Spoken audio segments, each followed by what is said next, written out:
আজ আমরা সমবেত হয়েছি। আমার সঙ্গে আছেন সমাজ কল্যাণ সমাজ শিক্ষা দপ্তরের যিনি সচিব দায়িত্বে রয়েছেন তপন দাস মহোদয়, রয়েছেন আমাদের লালসল মহোদয় ডাইরেক্টর, এবং আপনারা যারা মিডিয়ার বন্ধুরা আছেন সকলকে আমি স্বাগত জানাই। আজকের মূলত বিষয় হচ্ছে 2025-26 অর্থ বছরে আমরা কিছু সিদ্ধান্ত নিয়েছিলাম। আমাদের বাজেটে আমরা কিছু উত্থাপন করা হয়েছিল যে বিষয়গুলো আমরা করব 25-26-এ। সেই কতগুলো কাজ হয়েছে সেটা নিয়ে আপনাদের সামনে আমরা তুলে ধরতে চাই যে সিদ্ধান্তগুলো হয়েছে। মূলত আমরা চারটা বিষয় গত বাজেটে আমরা রেখেছিলাম, খুব গুরুত্বপূর্ণ বিষয় ছিল চারটা।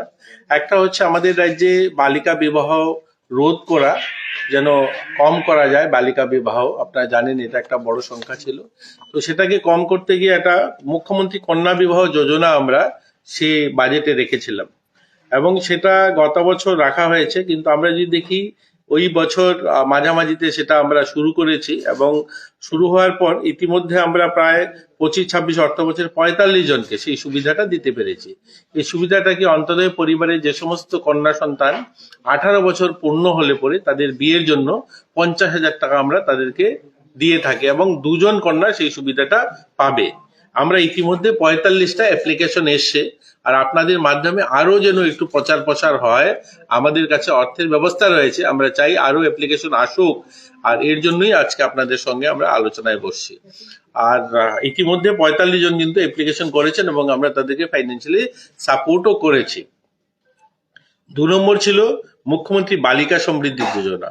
কোনো কন্যা সন্তান জন্ম হলে অন্তোদয় পরিবারে তারা যেন কোনো অসহায় বোধ না হয়, তারা যেন মেয়েকে স্বাভাবিকভাবে লালন পালন করে, এর জন্য ফাইন্যান্সিয়াল একটা গভর্নমেন্ট সাপোর্ট, অর্থাৎ 50,000 টাকা তাদেরকে ফিক্সড ডিপোজিট করে দেওয়া হবে। তাদের 18 বছর পুরো হলে সেই টাকাটা তাদের বিবাহ বা এডুকেশনের কোনো খাতে যেন খরচা লাগাতে পারে, তার জন্য এই স্কিমটা আমরা নিয়ে এসেছিলাম।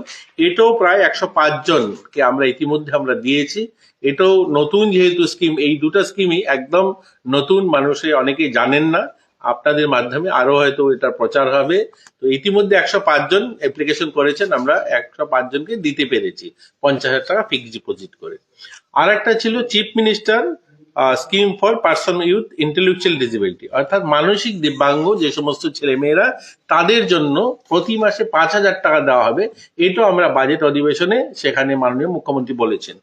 এই স্কিমটাও আমরা ইতিমধ্যে 5,000 টাকা করে দেওয়া, এটা প্রায় আমাদের রাজ্যে ইতিমধ্যে 3,492 জনকে এই স্কিমের আওতায় এনে প্রত্যেক মাসে 5,000 টাকা দেওয়ার ব্যবস্থা আমরা করেছি। অর্থাৎ এই স্কিমে 5,000 টাকা করে প্রতি মাসে আমাদের রাজ্যে 3,492 জন পেতে শুরু করেছেন। এই সংখ্যাটা আরো বাড়বে হয়তো, কিন্তু এটা নিরন্তর যত আসবে আমরা দেব। এই সংখ্যাটা বর্তমানে 3,492 জন রয়েছে, যারা 5,000 টাকা করে যতদিন বেঁচে থাকবেন ততদিন সেই টাকাটা তারা পাবে। এছাড়া প্রায় 20,027 জন আমাদের রাজ্যে দিব্যাঙ্গ যারা আছে 2,000 টাকা করে যারা পান। আর এটা যেটা বললাম আমি, এটা হলো মানসিক দিব্যাঙ্গ যারা, এই মানসিক দিব্যাঙ্গরা 5,000 টাকা করে পান। এবং আমাদের আর একটা আমরা আপনাদের সামনে বলেছিলাম এখানে প্রেসে, যে আমরা বর্তমান সময় যে অঙ্গনওয়াড়ি সেন্টারগুলো রয়েছে সেখানে আমরা দেখেছি যে শহর এলাকাতে ছাত্রছাত্রীর সংখ্যাটা একটু কমছে, অর্থাৎ শিশুদের যে আগমন সেখানে একটু সংখ্যা কম হচ্ছে। এটার বড় রিজন হচ্ছে শহরে এবং বিভিন্ন মফস্বলেও বিভিন্ন ইংলিশ মিডিয়াম স্কুল, যেমন বিদ্যাজ্যোতি হয়েছে, পিএমসি হয়েছে, বা বিভিন্ন ইংলিশ মিডিয়াম স্কুল এসছে, সেন্ট্রাল স্কুল অনেকগুলো হয়েছে, এবং প্রাইভেটও অনেক স্কুল এসে গেছে। এর জন্য মা বাবাও চান যে ছেলে মেয়েরা ইংলিশ মিডিয়ামেই বেশি করে যাক, সেখানে ছোটবেলার থেকেই তারা ইংলিশে শেখুক, এটা চান। এর জন্য আমরাও সময়ের সঙ্গে তাল মিলিয়ে আমরা আমাদের অঙ্গনওয়াড়ি 100খানা অঙ্গনওয়াড়িকে আমরা সিদ্ধান্ত নিয়েছিলাম ইংলিশ মিডিয়াম করব। আমরা বর্তমানে আগরতলা শহর, উদয়পুর, ধর্মনগর, কৈলাসহর এই শহরগুলো মিলিয়ে আমরা 100খানা এরকম আধুনিক মডার্ন একদম সমস্ত সুবিধাযুক্ত করে 100খানা আমরা ইংলিশ মিডিয়াম অঙ্গনওয়াড়ি সেন্টার করেছি আমরা ইতিমধ্যে, এবং সেখানে সেই ধরনের কোয়ালিটি যাদের আছে সেই ধরনের আমরা টিচারও দিয়েছি, অঙ্গনওয়াড়ি ওয়ার্কারও আমরা সেখানে নিয়োগ করেছি।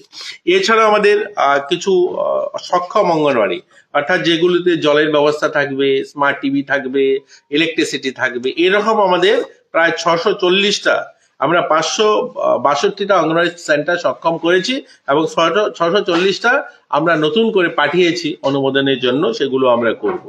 আপনারা শুনলে খুশি হবেন যে আমাদের রাজ্যে 2018-র আগে একখানেও অঙ্গনওয়াড়ি সেন্টার যেখানে বিদ্যুৎ আছে এরকম ছিল না, অর্থাৎ বিদ্যুৎবিহীন অবস্থায় আমাদের রাজ্যের অঙ্গনওয়াড়ি সেন্টারগুলো ছিল।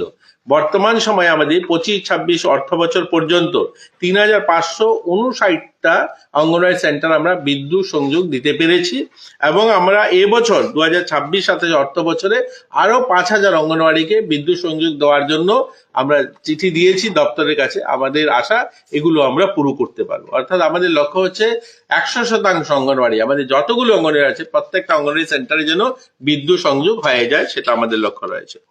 আমরা নতুন বাৎসল্য সদন অর্থাৎ শিশু আবাস নির্মাণের জন্য দক্ষিণ জেলাকে এই বছর আমরা সিদ্ধান্ত নিয়েছি।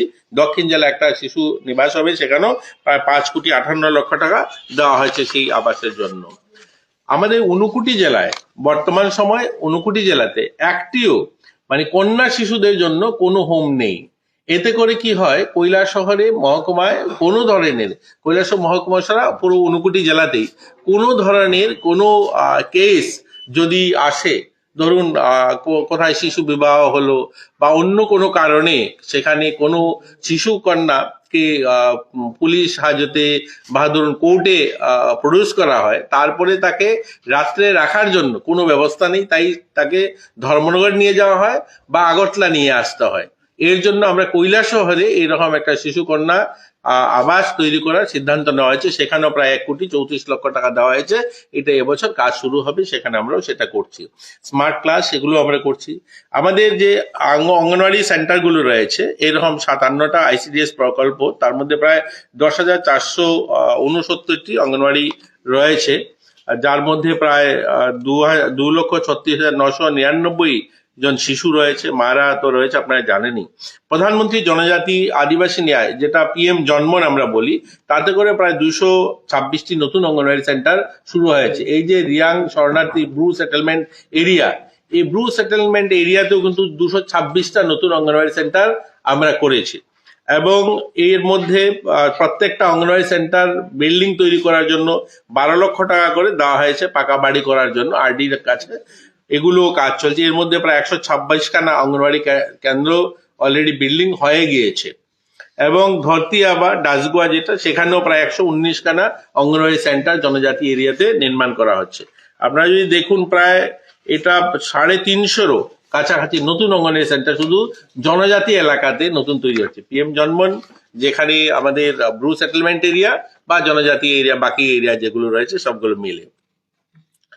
আমরা যদি দেখি অন্যান্য অঙ্গনওয়াড়ি কর্মী সহায়িকা যার ভাতা যেটা আমরা দিই তাদেরকে, সেটাও আমাদের রাজ্যে SNS প্রসেসের মাধ্যমে একটু পরিবর্তন হয়েছে। আপনারা দেখেছেন হয়তো মিডিয়াতে 1-2টা গ্রুপ আমাদের রাজ্যে সেটাকে রাজনীতিকরণ করতে চাইছে আমাদের অঙ্গনওয়াড়ি ওয়ার্কারদেরকে নিয়ে, যে তাদের স্যালারি বা তাদের পয়সাটা সঠিক সময় পাচ্ছেন না। এটা দেখুন 2025-26 যে অর্থ বছর পর্যন্ত যেটা দেওয়া হতো তাদের অনারিয়ামটা, সেটা আমাদের স্টেট ট্রেজারি, যেটা এই স্টেট ট্রেজারি থেকে দেওয়া হতো। কেন্দ্র সরকারের একটা পার্ট আমাদের অঙ্গনওয়াড়ি দিদিমণিরা যে অনারিয়ামটা পান, তার অর্ধেক পার্টটা দেওয়া হয় কেন্দ্রের থেকে, অর্ধেক দেওয়া হয় রাজ্য থেকে। তো রাজ্য সরকারের যে স্যালারিটা, এটা কি হয়েছে এর আগে অর্থাৎ 2025 পর্যন্ত, 25-26 অর্থ বছর পর্যন্ত 31 মার্চ পর্যন্ত এটা আমরা অ্যাডভান্স পেতাম কেন্দ্র থেকে টাকাটা। এর জন্য আমরা মাসের প্রথমেই তাদের স্যালারিটা দেওয়া হতো।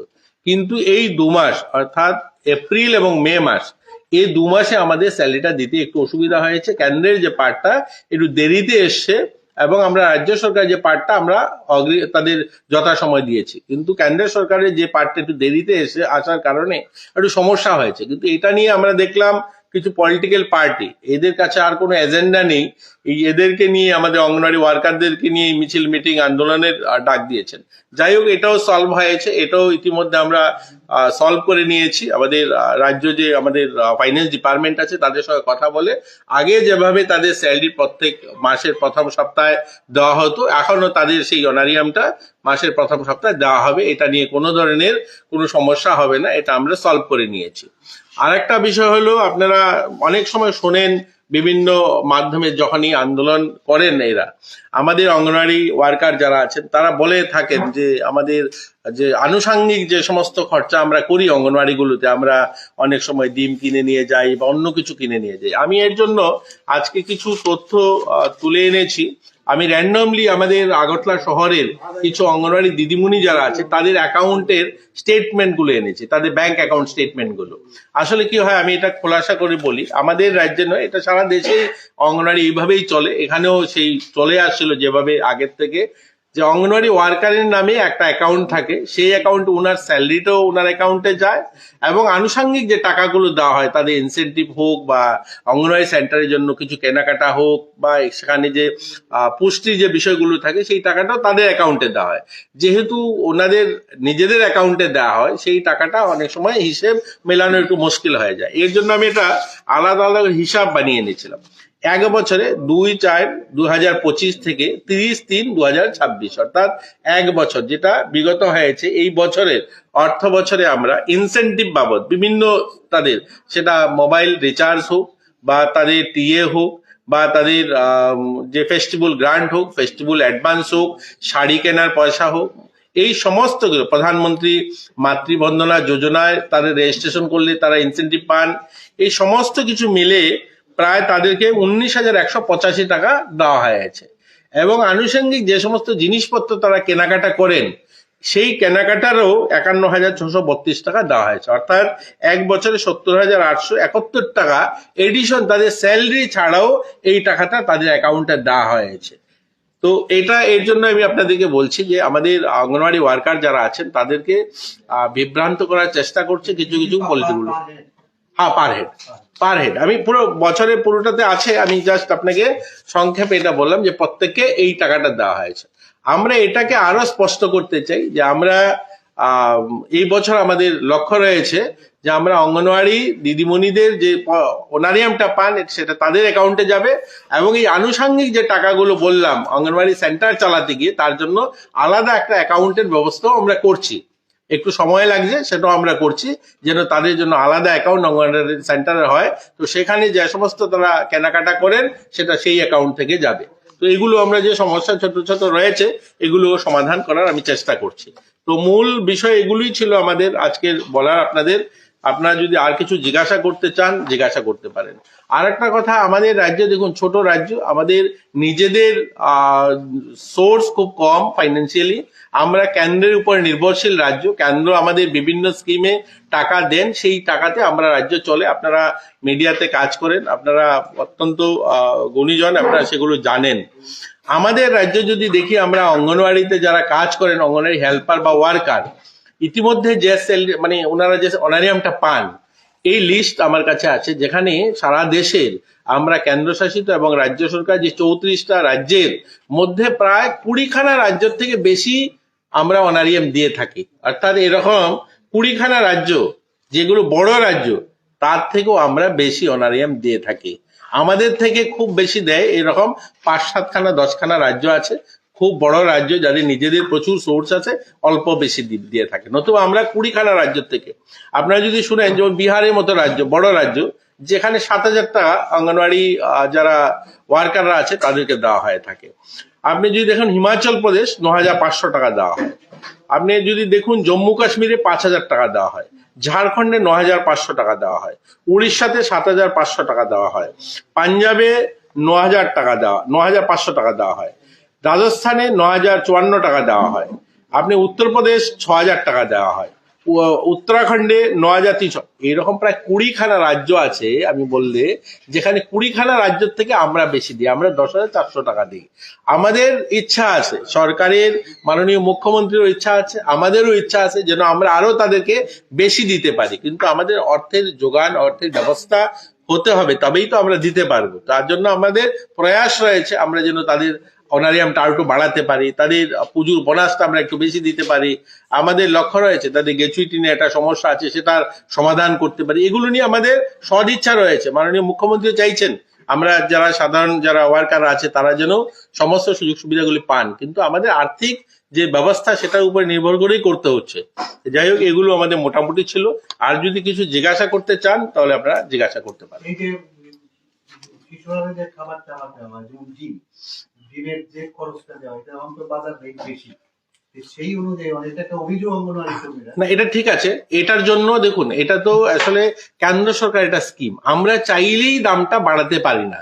এটা যেহেতু কেন্দ্র সরকারের স্কিম চলছে, এটা সারা দেশেই সমান ইকুয়াল রেটটা। এটা এরকম না ত্রিপুরার জন্য, এই যে আমাদের সারা ভারতবর্ষে এরকম না। আজকে যারা এখানে রাজনীতিটা করছেন, যারা তাদেরকে নিয়ে, এই যারা আমাদের অঙ্গনওয়াড়ি ওয়ার্কার, সাধারণ ওয়ার্কার, তাদেরকে বিভিন্নভাবে রাজনৈতিকভাবে তাদেরকে মোটিভেট করার চেষ্টা করছেন, তাদের রাজ্য, তারা যে সমস্ত রাজ্যে ক্ষমতায় ছিল, আজকে তো হয়তো নেই, আজকে তারা সারা দেশে কোথায় ক্ষমতা নেই, কিন্তু যখন তারা ক্ষমতায় ছিলেন তার রাজ্য, ওই রাজ্য ডিমের রেট ততই ছিল। কারণ যেহেতু এটা কেন্দ্র সরকারের স্কিম, সারা দেশে ইকুয়াল। এটার আমরা চিঠি লিখছি, আমাদের অফিসিয়ালরা যখন মিটিং এ যান কেন্দ্রে, এটা বারবার আমরাও চিঠি দিচ্ছি যে বাজারে যে প্রাইসটা হয় সেই প্রাইসের জন্য দেওয়া হয়।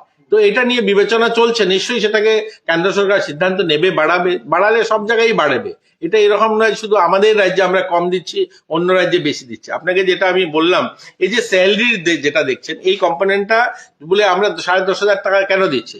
এর জন্য দিচ্ছি, আমরা যে 5,000 টাকাটা দিচ্ছি, অন্য রাজ্যে হয়তো 1,000 টাকা দিচ্ছে। কেন্দ্র সরকার যে পয়সাটা দিচ্ছে ইকুয়াল সবাইকে দিচ্ছে, কিন্তু তার সঙ্গে যে মানে রাজ্য সরকারের যে পার্টটা, কোন রাজ্যে 1,000, কোন রাজ্যে 2,000, কোন রাজ্যে 3,000, কোন রাজ্যে 4,000, সেইভাবে তাদের অনারিয়ামটা বেশি হচ্ছে। তো আমাদের রাজ্যে আমরা আমাদের সাধ্য মতো বেশি দিচ্ছি।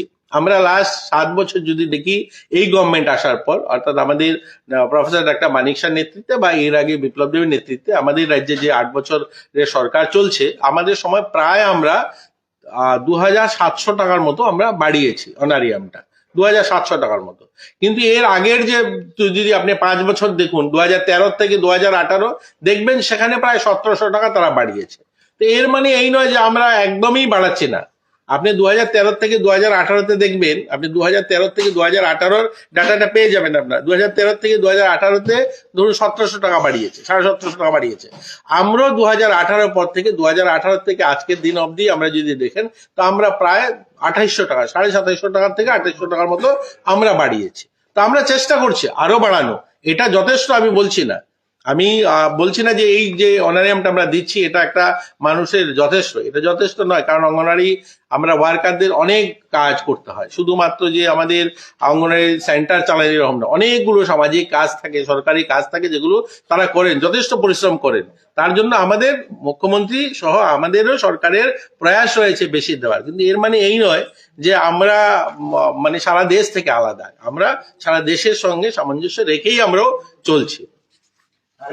কিছু মানবাধিকার সংগঠন বা কিছু মানবাধিকার কর্মী তারা অভিযোগ করছেন যে যে ভাতাটাই পাওয়ার কথা অঙ্গনওয়াড়ি কর্মী বা সহায়িকাদের, তারা সেটা ঠিকঠাক সময় পেতেন না। বা আপনি যেটা বললেন যে আগামী দিনে সেই ব্যবস্থা করা হবে, পাশাপাশি এদের ডিমের জন্য যে বরাদ্দ সেটাও তাদের কাছে ঠিকঠাক সময় পৌঁছানো বলে অভিযোগ।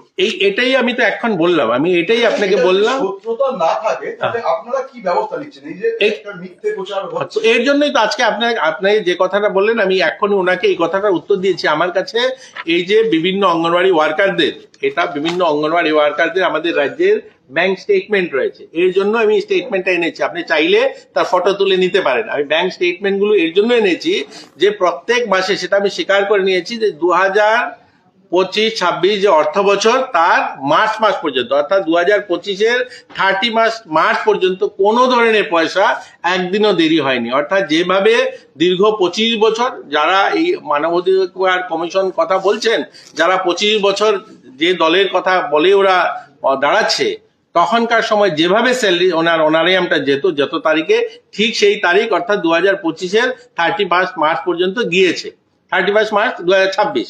অর্থাৎ এই 2 মাস, এপ্রিল এবং মে মাস, যেহেতু কেন্দ্র সরকার সমস্ত, শুধু আমাদের নয়, সেটা অঙ্গনওয়াড়ি নয়, সরকারি যত দপ্তর আছে সব দপ্তরের অ্যাকাউন্ট যে টাকা যে ট্রানজাকশন হয় তার পদ্ধতি চেঞ্জ হয়েছে।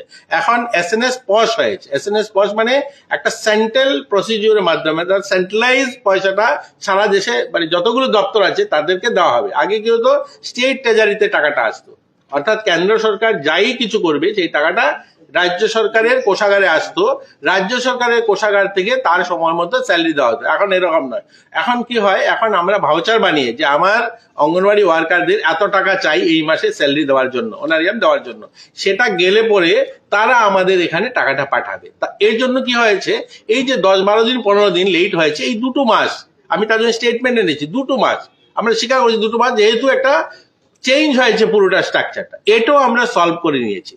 এটাও আমাদের অর্থ দপ্তর অ্যাডভান্স টাকা আমাদেরকে দিয়ে দিচ্ছে। আগে কি হতো, যেহেতু দুটো কোম্পানির একসঙ্গে দিতে হয়, যেহেতু আমাদের শেয়ারটা, আপনারা দেখুন স্টেটমেন্ট যদি দেখুন, আমি এখানে লিখে রেখেছি, আপনি যদি দেখেন এখানে লেখা রয়েছে, আমরা এই দেখুন এখানে আমি স্যালারিটা নিয়ে এসেছি। আমরা এপ্রিল মাসের 2 তারিখে আমরা এই ভদ্র মহিলার টাকা নিফটিতে, আমাদের এনএফটিতে ট্রান্সফার হয়েছে 5,946 টাকা। অর্থাৎ ওনার যে স্যালারির পয়সাটা, আমাদের যে শেয়ারটা, রাজ্য সরকার যে শেয়ারটা 2 তারিখের মধ্যে অনারিয়ামটা ঢুকে গেছে, এবং বাকি যে পার্টটা সেটা ঢুকেছে গত 8/5 গিয়ে, অর্থাৎ কয়েকদিন দেরিতে গেছে। যেহেতু আমি এটা বললাম যে একটা প্রসেস চেঞ্জ হয়েছে, এর জন্য সেটা লেট হয়েছে, বুঝলেন তো। এটা 2 মাস হয়েছে, কিন্তু এটা এরকম পার্মানেন্ট, এটা তো সলভ, যেহেতু 2 মাস হয়েছে তার মধ্যে ইতিমধ্যে আমরা এটাকে সলভ করার জন্য ব্যবস্থা নিয়ে এসেছি, এবং এটা আগামীতে আর হবে না, সেটাও সলভ হয়ে গেছে। ঠিক আছে, আচ্ছা, ডিমের ক্ষেত্রে যে অভিযোগটা উঠছে, ডিমের দাম ঠিকঠাক সময় তারা পাচ্ছে না, সেটাও তো আমি বললাম আপনাকে, এটার ফটো তুলে নিয়ে নেবেন, আমার কাছে ব্যাংক স্টেটমেন্ট রয়েছে। প্রত্যেক মাসে ডিম এবং আদার্স মিলে 51,632 টাকা আমি যে অ্যাকাউন্টটা এনেছি, প্রত্যেকের তো আলাদা আলাদা হবে। কোথায় অঙ্গনওয়াড়িতে 10 জন স্টুডেন্ট আছে, কোথায় 20 জন আছে, কোথায় 5 জন আছে, তো সেই হিসাবে পয়সাটা ঢুকবে। আমি যার অ্যাকাউন্টটা রেখেছি, এখানে কয়েকটা অ্যাকাউন্ট রেখেছি, তার মধ্যে আমরা 51,632 টাকা ওনাকে দেওয়া হয়েছে 1 বছরের এই যে জিনিসগুলো কেনাকাটা করেন, এবং ওনাকে ইনসেন্টিভ মানে বিভিন্নভাবে, এই যে মোবাইল রিচার্জ, বা ধরুন শাড়ি কেনা, বা তিনি মাতৃবন্দনা যোজনায় যেটা এন্ট্রি করেন পোষণ ট্যাকারে, সেগুলো করলে একটা ইনসেন্টিভ পান, এগুলো মিলে 19,185 টাকা ওনার অ্যাকাউন্টে ঢুকেছে।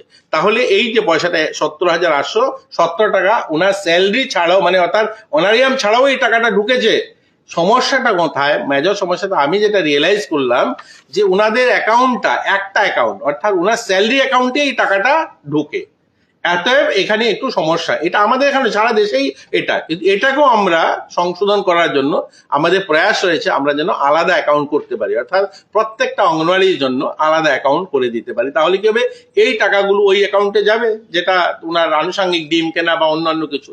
আর ডিমের প্রাইসটা নিয়ে আমি আগেও বললাম, যেটা আমরা প্রাইসটা ঠিক করিনি, এটা সারা দেশে, যেহেতু এটা সেন্ট্রাল গভর্নমেন্টের প্রজেক্ট, সেটা উত্তরপ্রদেশেও এই দাম ছিল, কেরলেও এই দাম ছিল, আর ওয়েস্ট বেঙ্গলেও এই দামই দেওয়া হতো। অর্থাৎ সারা দেশেই ইকুয়াল যে প্রাইস যতগুলো আছে সেম প্রাইসে দেওয়া হতো। এখানে আমাদের এখানে কিছু করার নেই। হ্যাঁ, আমরা সেন্ট্রাল গভর্নমেন্টের কাছে চিঠি লিখছি, মিটিং এ যখন যাই আমরা কথা বলি যে এখন ডিমের দাম বাজারে বেড়েছে।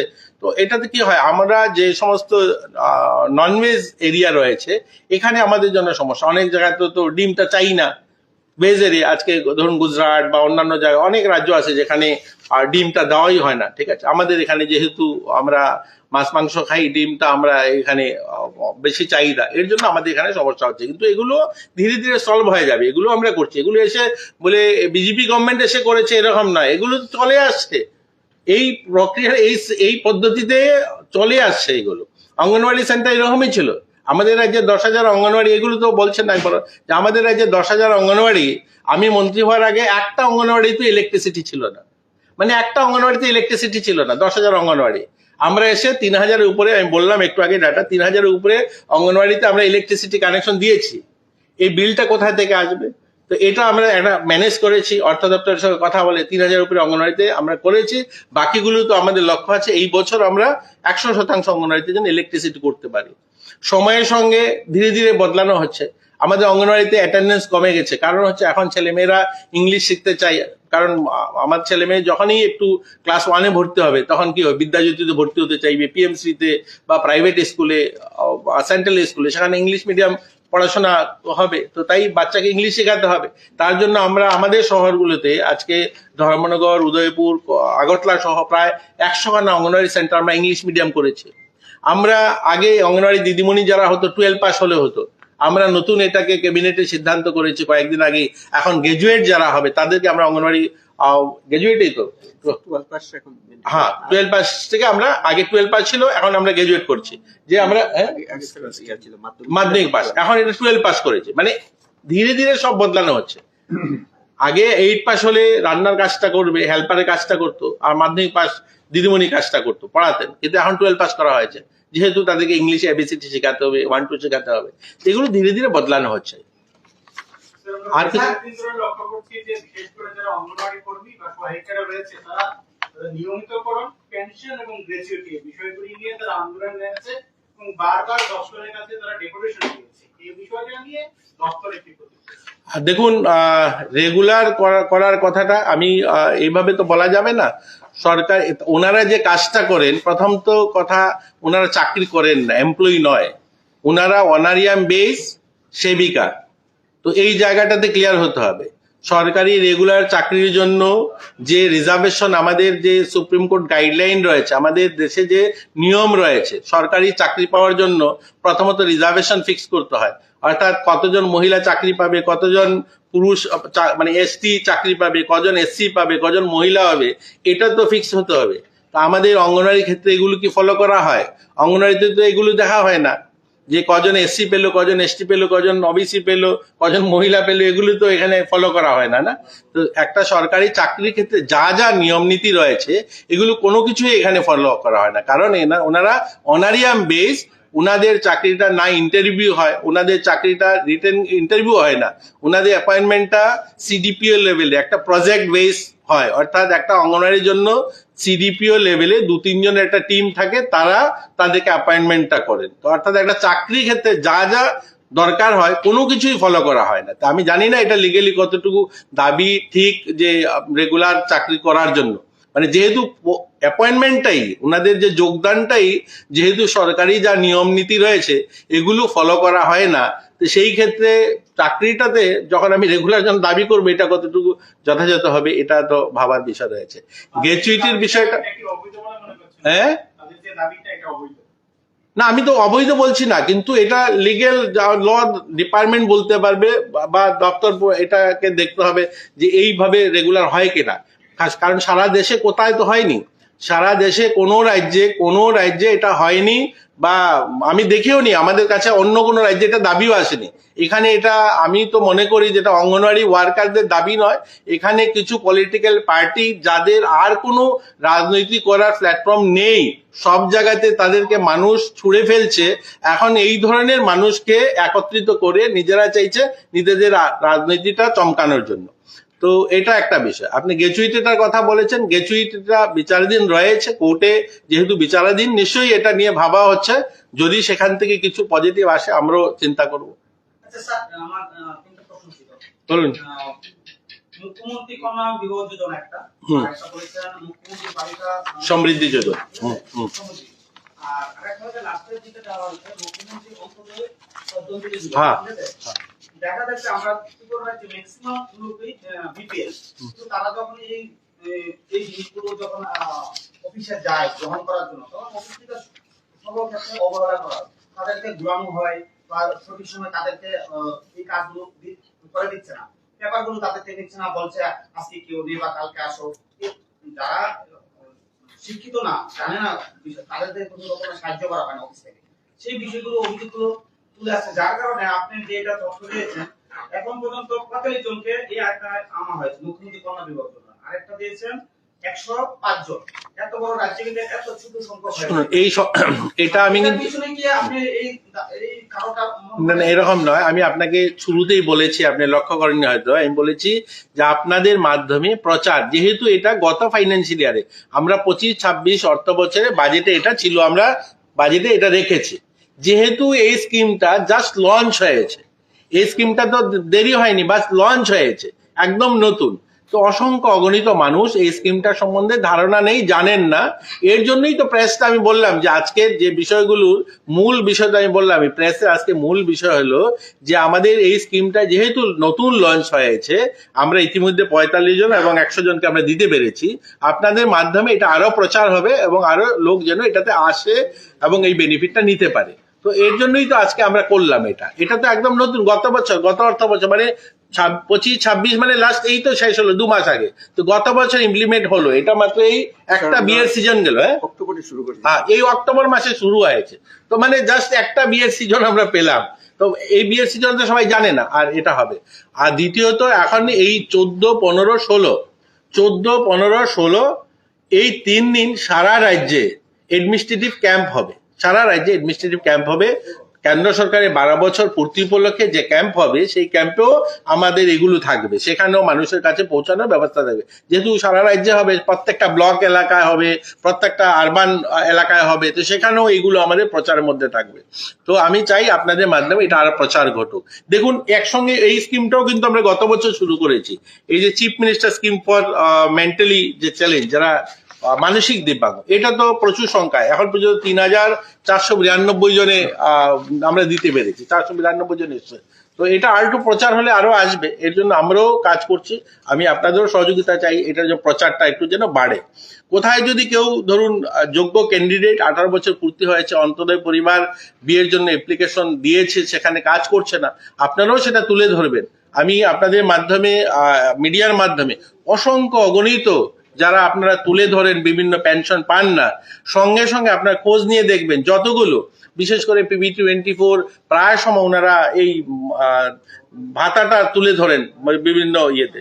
আমি সঙ্গে সঙ্গে, হয়তো ওনাদের সঙ্গে কথা হয় না, আমি যাদের নাম আসে তাদের সঙ্গে কথা বলি, পরিবারের সঙ্গে, এবং প্রত্যেকটা কেস ওনারা যদি একটা কেস স্টাডি করেন, দেখে নেবেন যে 1 বছর কতগুলো কেস ওনারা তুলেছেন মিডিয়ার মাধ্যমে।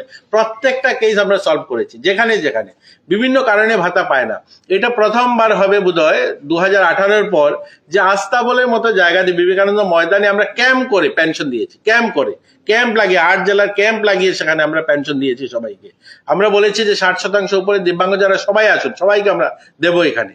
আপনাদের কাছে যদি এরকম কোনো কেস আসে, দিব্যাঙ্গ বিশেষ করে, আপনারা আমাদের কাছে পাঠাবেন বা যোগাযোগ করবেন, আমাদের CDPOর সঙ্গে আমি সোশ্যাল মিডিয়াতে গিয়ে কথা মানুষকে কমেন্ট করি যে আমার সঙ্গে যোগাযোগ করুন, বা আমি যোগাযোগ করে দেওয়ার চেষ্টা করি। তো আমার তো আপনাদের সহযোগিতা চাই, তাহলে আরো ইমপ্লিমেন্ট করতে পারবো। দেখুন, ক্যান্সারের যে ভাতাটা পাওয়ার জন্য অফিসে গেলে আমি দেখতাম যে 1 মাস 2 মাস লাগতো। আমরা নিজেরা এখন আমরা ডেস্ক খুলেছি যে সেখানে জমা দিন, আমরা 1 মাসের মধ্যে তার ব্যবস্থা করে দিচ্ছি, আমরা তাদের পেনশন পাওয়ার ব্যবস্থা। আর কিছু চাইল্ড ম্যারেজ, কিরকম পিকচারটা এখন 18-র পর থেকে 25-26-এ? দেখুন, আমরা 18 পর থেকে আমি বলতে পারবো না, কিন্তু কম হচ্ছে, ধীরে ধীরে কম এই কারণে হচ্ছে। দেখুন, এটার তো সঠিক তথ্য নেই যে কতগুলি বিয়ে হচ্ছে, কিন্তু আমরা কেস বাড়ছে, আমরা ধরছি যেগুলো আটকানো হচ্ছে, সেই সংখ্যাটা আমাদের কাছে আছে। ধরুন, আমরা সংখ্যাটা যেমন ধরুন, আমরা যদি দেখি 2023-এ যদি আমরা 200 বিয়ে ক্যান্সেল করে থাকি, আমরা 2024-এ এটা 500 বিয়ে ক্যান্সেল করেছি। মানে সংখ্যাটা বাড়ছে আমাদের, ধীরে ধীরে আমরা সংখ্যাটা, আমাদের অ্যাওয়ারনেসটা বাড়ছে। অ্যাওয়ারনেসটা বাড়ার মানেই তো হচ্ছে মানুষ আটকাচ্ছে, যখন এই যেখানে বিয়েটা ব্যবস্থা করছে সেটা আটকানো হচ্ছে। তো এই সংখ্যাটা 2025-26-এ স্যার এটা বেড়ে স্যার 9,992টা হয়েছে। হ্যাঁ, 992 প্রিভেনশন হয়েছে, মানে আটকানো হয়েছে, হ্যাঁ, prevention হয়েছে। মানে আটকানোর সংখ্যাটা বাড়ছে। এখন অ্যাওয়ারনেস যথেষ্ট বেড়েছে আমাদের। আমরা SDM, BDO, আমাদের পঞ্চায়েত সচিব, তাদেরকেও সামিল করেছি আমরা এটার মধ্যে। তো আমরা কম করার চেষ্টা করছি, এবং এই স্কিমও এর জন্য হয়েছে যে কেউ যেন 18 বছর, এই স্কিমের লাভটা 18 বছর পুরো হলে পরেই পাবে সে। বা প্রধানমন্ত্রী মাতৃবন্দনা যোজনা, মুখ্যমন্ত্রী মাতৃপুষ্টি যোজনা, এই স্কিমগুলো কিন্তু 18 বছর পুরো হলে পরেই যে বিয়ে হবে এবং 19 বছর গর্ভবতী হবে, সেই সুবিধাগুলো পাবে। তো এগুলো আমরা ধীরে ধীরে কম হচ্ছে, আমরা বলতে পারি যে আমরা নিরাশ নই, আমরা আশার দিকে আছি, কম হচ্ছে সংখ্যাটা, খুব দ্রুত গতিতে কম হচ্ছে। স্যার, এই প্রিভেনশনের ব্যাপারটা যদি বলছেন, যেটা বর্ডারিং এরিয়া গুলিতে কি অবস্থা ত্রিপুরা? মানে এই যে প্রিভেনশনের যে অ্যাটেম্পটটা বা কেসেস যেটা চাইল্ড ম্যারেজের, সেটা কি বর্ডারিং এরিয়া ত্রিপুরাতে বেশি? আই মিন হ্যাঁ, এটা ঠিক বলেছেন, বর্ডারিং এরিয়া এরকম নয়, এটা সোনামুড়া বা কৈলাসহর সেই জায়গাগুলোতে একটু বেশি। এটা একটা কারণ রয়েছে, সেখানে একটা সোসাইটি একটা সমাজের মধ্যে সেটা একটু বেশি। তো সেগুলো নিয়েও আমরা কাজ করছি। আমাদের যারা আমাদের সিডাব্লিউসি রয়েছে বা আমাদের অন্যান্য অর্গানাইজেশন গুলো এখন নতুন নতুন এসে তারাও কাজ করছে, সোশ্যাল অর্গানাইজেশনও অনেকরা কাজ করছে এগুলো নিয়ে। Thank you. আপনারা প্রায় সময় একটা অভিযোগ উঠে যে তারা কাগজপত্র রেডি করে বিভিন্ন জায়গায় যায় বা কর্পোরেটর হোক বা অন্যান্য ওয়েবসাইট যায়, তারা পায় না। কি বুঝিনি? হ্যাঁ। তারা কাগজ নিয়ে ঘোরাফেরা করছে। এটা কি অনলাইনে পোর্টালে করার কোনো আপনাদের পরবর্তী সময়ে কোনো প্ল্যান আছে? আরেকটা হচ্ছে ভাতা কি বাড়ানোর কোনো সম্ভাবনা আছে? না না, এরকম কিছু নেই। ভাতা বাড়ানোর এখন কোনো পরিকল্পনা নেই। আর ভাতা পায় না এই সংখ্যাটাতে বললাম, পায় না, আপনারা সিডিপি অফিসে যোগাযোগ করুন। না হলে আমাদের দেখুন, কেউ ঘুরছে বলা এইভাবে তো হয় না। না কেউ বললো আমি ঘুরছি, আমরা ক্যাম্প করে পত্রিকাতে অ্যাড দিয়ে বিজ্ঞাপন দিয়ে আমরা করছি। এখন বিভিন্ন লোক আছেন যিনি ধরুন ক্যাটাগরিতেই পড়েন না, পরিবারে কেউ সরকারি চাকরি করেন বা ধরুন পরিবারের কেউ আর্থিক রোজগার ভালো, ইনকাম ট্যাক্স জমা দেন, তিনি এখন ভাতার কাগজ নিয়ে ঘুরলে কি করে পাবেন? যোগ্য ক্যান্ডিডেট যদি কোথায় ভাতার কাগজ জমা না নেয়, আমাদের অভয়নগর অফিসে জমা দিন, আমার কাছে জমা দিন। আমি প্রতিনিয়ত বলি যে আমার কাছে দিন, নয়তো আমাদের অফিসে যোগাযোগ করুন। এরকম থ্যাংক ইউ। Thank you.